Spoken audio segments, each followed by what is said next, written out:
हम दिन भर बिजी रहते हैं, नोटिफिकेशंस में, मैसेजेस में, कॉल्स में, मीटिंग्स में, और रात को बोलते हैं आज कुछ खास किया ही नहीं।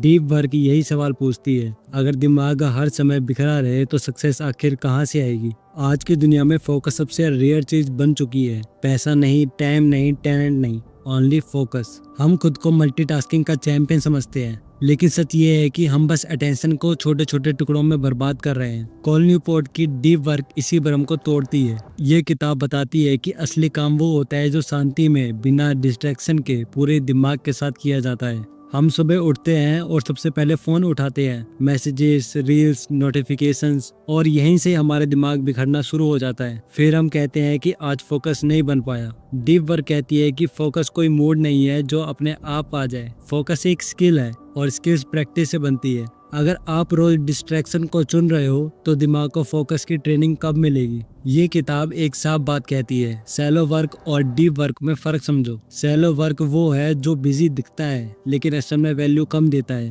मेल्स, मीटिंग्स, स्क्रॉलिंग, रिप्लाइंग, ये सब जरूरी हो सकते हैं, लेकिन यही आपकी पूरी दिनचर्या बन जाए तो ग्रोथ रुक जाती है। डीप वर्क वो है जिसमें आप कुछ ऐसा बनाते हो जो सोच मांगता है, मेहनत मांगता है और फ्यूचर में वैल्यू देता है। प्रॉब्लम ये है कि डीप वर्क अनकंफर्टेबल होता है और हम डिस्कम्फर्ट के भागने के एक्सपर्ट हैं। हम चाहते हैं कि काम इजी लगे, स्मूथ लगे, बिना एफर्ट के हो जाए, लेकिन कॉल न्यूपोर्ट कहता है कि दिमाग को स्ट्रेच किए बिना कोई मीनिंगफुल आउटपुट नहीं निकलता। डीप वर्क बोरिंग लग सकता है, लोनली लग सकता है, लेकिन वही आपको एवरेज से अलग करता है। और आयरनी ये है कि दुनिया उन्हीं लोगों को रिवॉर्ड देती है जो डिस्ट्रैक्शन से लड़ पाते हैं। आज हर कोई रीचेबल रहना चाहता है, रिप्लाई जल्दी करो, ऑनलाइन रहो, अवेलेबल रहो, लेकिन किताब पूछती है कि अगर आप हर समय अवेलेबल है तो कब वैल्यूएबल बनोगे। फोकस का मतलब है कुछ समय के लिए अनअवेलेबल होना, कुछ लोगों को डिसअपॉइंट करना, कुछ मैसेजेस को बाद में देखना, और हाँ, ये गिल्ट भी देता है, लेकिन ग्रोथ हमेशा गिल्ट के साथ ही आती है।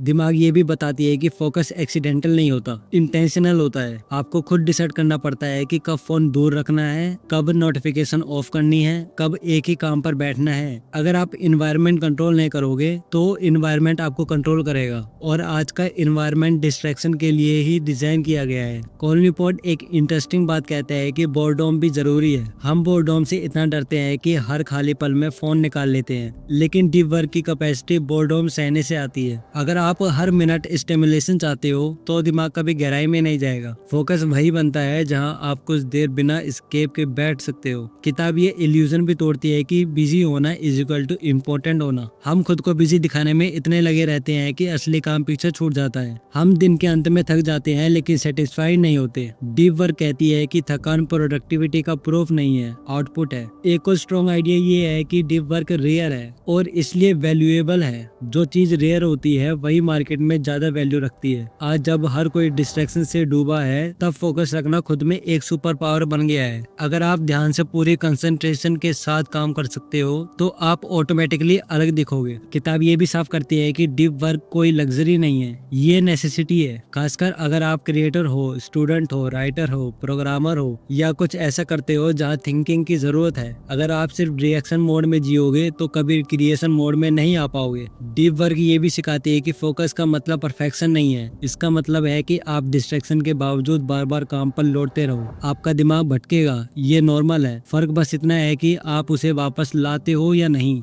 फोकस मसल की तरह है, वीक होगा, मजबूत होगा, लेकिन इस्तेमाल से ही बनेगा। किताब का एक डीप मैसेज ये है कि मीनिंगफुल लाइफ शैलो अटेंशन से नहीं बनती। जब आप किसी काम में पूरी तरह डूबते हो तो वही सेटिस्फेक्शन आता है, वही फीलिंग जो स्क्रॉलिंग से भी नहीं मिलेगी, वही फीलिंग जो लाइक से नहीं आएगी। डीप वर्क सिर्फ सक्सेस नहीं देता, वो शांति भी देता है। कॉल न्यूपोर्ट ये भी कहता है कि हर काम डीप वर्क नहीं बन सकता, लेकिन हर दिन में डीप वर्क का एक टाइम होना चाहिए, चाहे 1 घंटा हो चाहे आधा घंटा। वो टाइम जब आप दुनिया से थोड़ा कट कर अपने काम के साथ जुड़ते हो, वही टाइम आपको आगे ले जाता है। आखिर में किताब ये याद दिलाती है कि फोकस कोई मैजिक नहीं है, ये चॉइस है। हर दिन बार बार की जाने वाली चॉइस। डिस्ट्रैक्शन आसान है, फोकस मुश्किल है, लेकिन मुश्किल रास्ता ही मीनिंगफुल जगह तक ले जाता है। आज अगर आप आपको लगता है कि आप कैपेबल हो लेकिन रिजल्ट नहीं आ रहा है, तो शायद प्रॉब्लम टैलेंट की नहीं, अटेंशन की है। डीप वर्क आपको यही सिखाती है कि अगर आप अपने दिमाग को संभालना सीख गए तो दुनिया को संभालना आसान हो जाएगा। शायद असली समस्या ये नहीं है कि हमारे पास टाइम कम है, समस्या ये है कि हमारा ध्यान हर जगह बिखरा हुआ है। जब आप एक काम में पूरी तरह उतरते हो, बिना जल्दी के, बिना डिस्ट्रैक्शन के, तब आप सिर्फ बेहतर काम नहीं करते, आप खुद को भी बेहतर समझने लगते हो। डीप वर्क हमें यही याद दिलाती है कि सोच से दूर जाकर ही कुछ मीनिंगफुल बनता है। और अगर आज आपने बस थोड़ी देर के लिए ही सही फोन नीचे रखा और अपने काम में खो गए, तो यकीन मानिए आप ऑलरेडी उस रास्ते पर है जहां फोकस सक्सेस जरूर होती है।